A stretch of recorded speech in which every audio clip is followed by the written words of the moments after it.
মমতা বন্দ্যোপাধ্যায় যখন বিরোধী নেত্রী হিসাবে সরকারে আসার স্বপ্ন দেখছেন, তখন তিনি হিন্দু মুসলমান দুটো সম্প্রদায়কে সঙ্গে নিয়ে ভোট পাচ্ছেন। কিন্তু বিজেপি পরীক্ষা বসছে মাত্র 65%। অর্থাৎ বিজেপির মানে সমর্থনের ভিত্তি মাত্র 65, তার মধ্য থেকে তাকে 46-47% ভোট পেতে হবে। আর তৃণমূল কংগ্রেসের কিন্তু 100-র মধ্যে পরীক্ষা দিবে। অর্থাৎ তাদের কাছে মুসলিম ভোটটা তো প্রায় এক কাঠা আছে, 35% মুসলিম ভোট। তারপরে যদি তারা 10% ভোট পেয়ে যায় তাহলেই না কেল্লা ফতে। কিন্তু 10%-এও থামে না, তারপরেও তৃণমূল কংগ্রেসদের মোস্তান বাহিনী নামায়, যে পুলিশ প্রশাসনকে নামায়, যেভাবে গাজোয়ারি করে এবং যেভাবে বিকেলবেলা ভোট মানে প্রক্সি ভোট দেয়, মানে মৃত দ্বিজেনদাও চলে আসেন, অর্থাৎ গায়ক দ্বিজেন মুখোপাধ্যায়ও ভোট দিয়ে যান। এইরকম মানুষের মধ্য দিয়ে তৃণমূল কংগ্রেস কিন্তু তার সংখ্যাগরিষ্ঠ ভোটটাকে ধরে রেখেছে। এখন এইটা না, মানে এটার আবারও বলছি যে বিজেপি মুসলমানদের ভোট পায় না, এটা প্রথমেই মনে রাখতে হবে। মুসলমানরা তীব্র ঘৃণার চোখে বিজেপিকে দেখে, ফলে বুঝতেই পারছো যে বিজেপি মুসলমানদের ভোট পাবে না এবারও। তাহলে 65-র মধ্যে তোমাকে যদি জিততে হয়, তাহলে যে ধরনের রাজনীতি দরকার বিজেপির মধ্যে কিন্তু আমি সেই রাজনীতি এখনও পর্যন্ত আমার চোখে ধরা পড়ছে না। ধরো শুভেন্দু অধিকারী একা নেতা হিসাবে কিছু চেষ্টা করছেন এবং পূর্ব মেদিনীপুরে কার্যত দুর্গ বানিয়ে ফেলেছে। পূর্ব মেদিনীপুরের 16টা বিধানসভা কেন্দ্রের মধ্যে বেশিরভাগই বিজেপি জিতবে, আমি তোমাকে এখন থেকেই বলে দিলাম। মানে তৃণমূল কংগ্রেস ওখানে মানি পাওয়ার মাসল পাওয়ার দিয়েও কিছু করতে পারবে না, কারণ কাউন্টার মানি পাওয়ার মাসল পাওয়ার শুভেন্দু অধিকারীরা আছে, ফলে ওখানে শিয়ানে টক্করে শুভেন্দুই জিতবে। কিন্তু বাকি যে জেলাগুলো, সেই জেলাগুলোতে তৃণমূলের সংগঠনের বিকল্প সংগঠন তৈরি করতে পারেনি। সেখানে তৃণমূল যেভাবে দাঁতনখ মানে খিচে মানে নির্বাচনের নামবে, তাকে কাউন্টার করার মতন জায়গা কিন্তু বিজেপির নেই। এবং বিজেপি গত বেশ কিছু সময় ধরে যদি দেখো, ইস্যু এসছে, রাস্তায় বিজেপি কই, ওই 2-4টা আন্দোলন, সেটাও শুভেন্দু অধিকারী করে। ধরো আমি তোমায় বলছি, রবীন্দ্রনাথ ঠাকুরের ছবি পুড়িয়ে দেওয়া হলো, এটা তো একটা সত্যি বাঙালি জীবনে শিহরণ করার মতন ঘটনা। কিন্তু তুমি দেখো শুভেন্দুর একটা মিছিল ছাড়া এবং রাজ্য স্তরে বিজেপি নেতাদের কিছু বিবৃতি ছাড়া তুমি সারা রাজ্য জুড়ে কোনো আন্দোলন দেখতে পেরেছো? কোনো রাস্তায় বিজেপির কর্মী সমর্থকদের দেখতে পেয়েছো? এমনকি যে রুদ্রনীল কালচারাল ফান্ডের প্রধান, তাকে মানে শুভেন্দু অধিকারী অনুরোধ করেছে যে আপনি মিটিং মিছিল মানে নামুন, সেই মিটিং মিছিলের মতন জায়গাতেও মানে রুদ্রনীল নেই। এর আগেও কিন্তু অতীতে একাধিকবার দেখা গেছে যে রুদ্রনীল কিন্তু গণ আন্দোলনের মধ্যে নেই, ওই জোর করে শুভেন্দু ডাকলো তখন একটা মিছিলের মধ্যে ঢুকে গেল। না, সেটা আমি বলতে পারবো না। আমি বলছি যে ফুল টাইম একজন সংস্কৃতি সেলের প্রধান, তিনি কিন্তু রাজ্য সরকারের বিরুদ্ধে সারা রাজ্য জুড়ে যে আন্দোলন গড়ে তোলার কথা, তিনি কোথায়?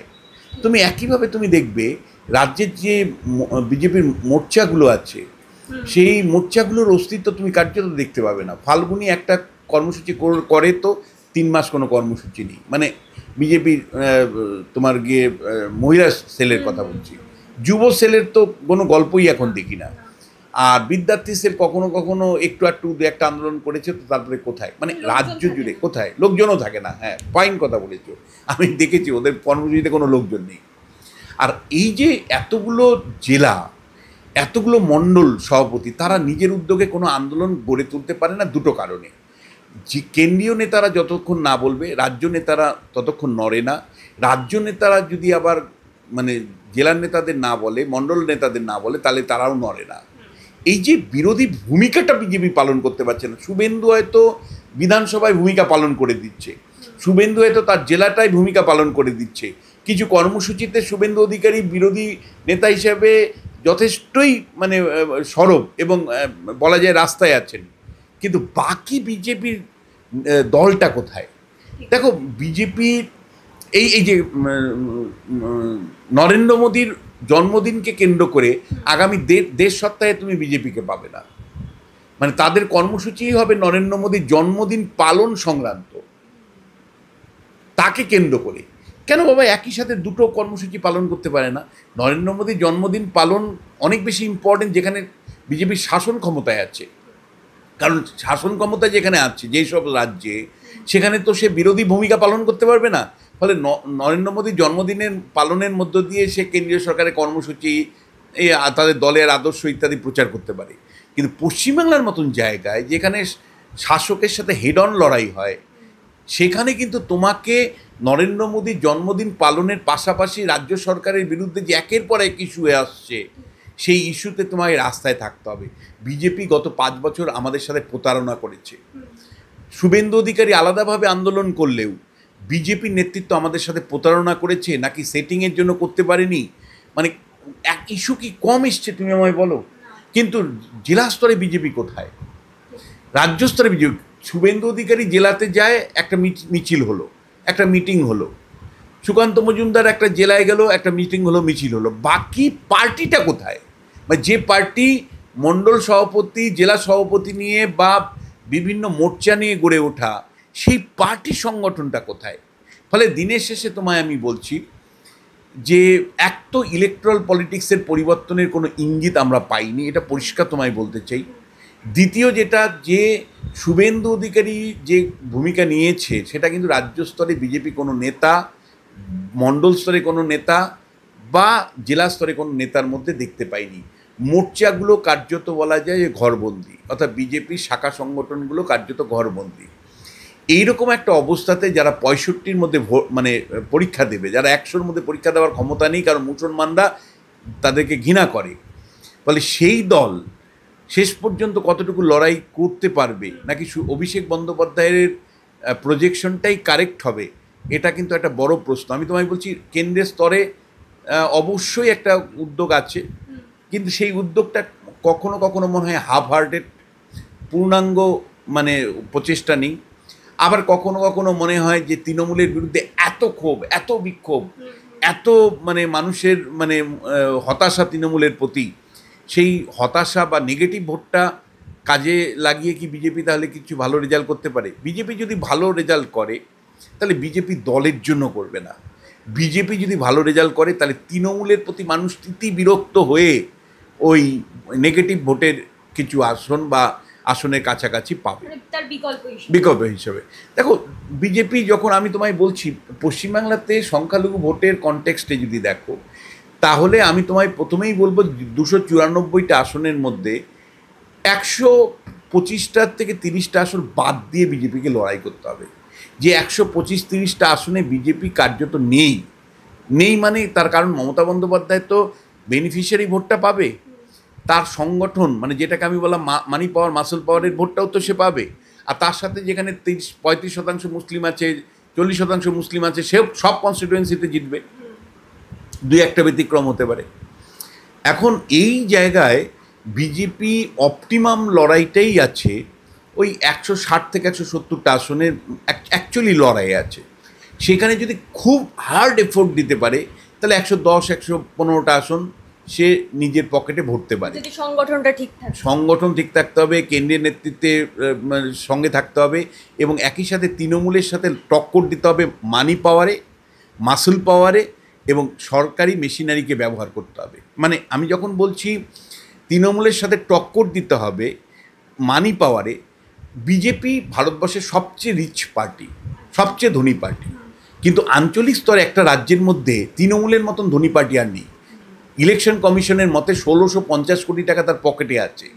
তারপরে লোকাল লেভেলে সমস্ত panchayat, councillor, MLA, MP, local লেভেলে অ্যাডমিনিস্ট্রেশন থেকে কোটি কোটি টাকা, মানে লোকাল টাকা।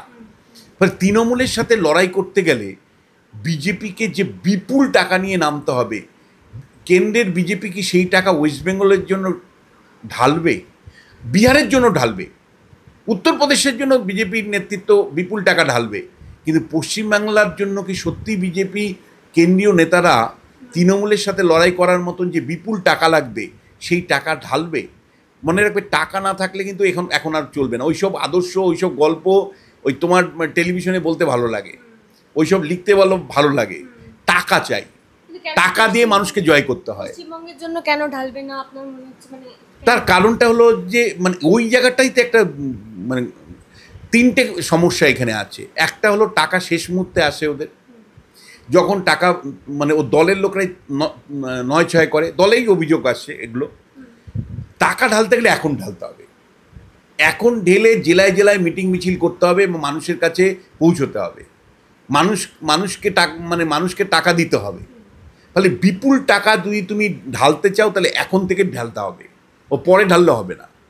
ওই পরে প্রথমত রাজ্য পুলিশের নজরে পড়বে, সব টাকা বান্ডিল ধরা পড়ে। আর দ্বিতীয় যেটা সেটা হলো যে তখন ইলেকশন কোড অফ কন্ডাক্ট থাকে, টাকা এক জায়গা থেকে আরেক জায়গায় নিয়ে মানুষের কাছে ছড়িয়ে দেওয়া যায় না।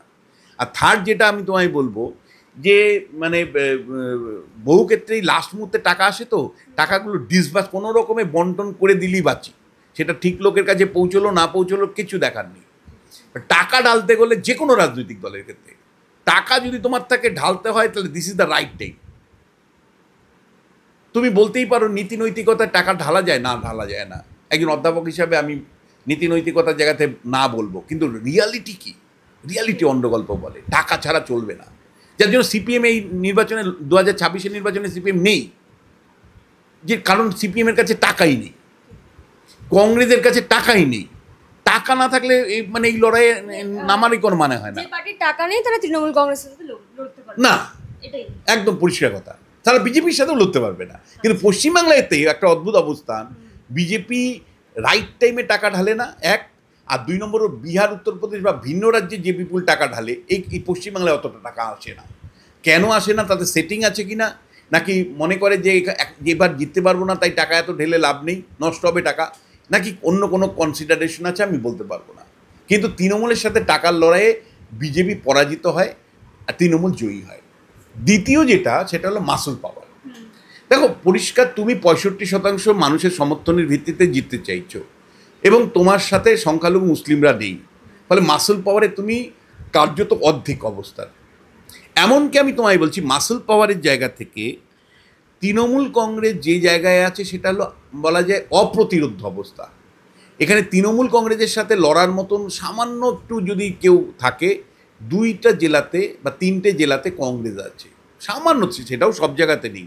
মুর্শিদাবাদ, মালদা, উত্তর দিনাজপুরে কিছুটা কংগ্রেস তৃণমূলের সাথে প্রয়োজনে কোনো কোনো জায়গায় লড়াই করতে পারে, সব জায়গায় নয়। কিন্তু বাদ বাকি জায়গায় মানে তৃণমূল যখন মিছিলে বেরিয়ে যায়, তৃণমূল যখন মনে করে যে বিরোধীকে পেটাবো, তৃণমূল সেটা পোস্ট ইলেকশন ভায়োলেন্স 2021-এ দেখিয়ে দিয়েছে, তৃণমূল পঞ্চায়েত নির্বাচনে দেখিয়ে দিয়েছে। তৃণমূল মানে যদি নামে রাস্তায় তখন মানে লেজ গুটিয়ে সব সুরসুর করে পালায়। ফলে মাসল পাওয়ার তৃণমূলের কাছে যে আছে, তাকে কমব্যাট তোমাকে করতে যদি হয় তাহলে কেন্দ্রের প্রশাসনকে ব্যবহার করতে হবে। কিন্তু এখানে সমস্যা হলো রাজ্যের প্রশাসন, পুলিশ প্রশাসন থেকে শুরু করে মানে আমলা সর্বত্র মমতা বন্দ্যোপাধ্যায়ের সরকারকে বাঁচানোর জন্য এতটাই মরিয়া। তুমি দেখেছো যে পঞ্চায়েত নির্বাচনে বিডিওদের বিরুদ্ধে অভিযোগ উঠেছিল যে মিথ্যে সার্টিফিকেট দিচ্ছে, এসসি সার্টিফিকেট, এসটি সার্টিফিকেট দিচ্ছে। তুমি দেখেছো যে মানে পঞ্চায়েত নির্বাচনের সময় তৃণমূল মানে বিরোধী জিতেছে, সেই শংসাপত্র মানে খেয়ে আবার নতুন করে সার্টিফিকেট লিখিয়ে নিয়েছে। দেখেছো এগুলো সব? বাড়ির থেকে সার্টিফিকেট নিয়ে প্রশাসন চলে এসছে, জয়ী প্রার্থী বিরোধী তার বাড়িতে গিয়ে সার্টিফিকেট নিয়ে চলে এসছে, এনে শাসক দলকে জয়ী করেছে। এ তো তুমি দেখেছো। ফলে রাজ্যের প্রশাসনের সাথে লড়াই করতে যদি তুমি না পারো, তাহলে কিন্তু তুমি জয়টা তুমি ভাববেই না।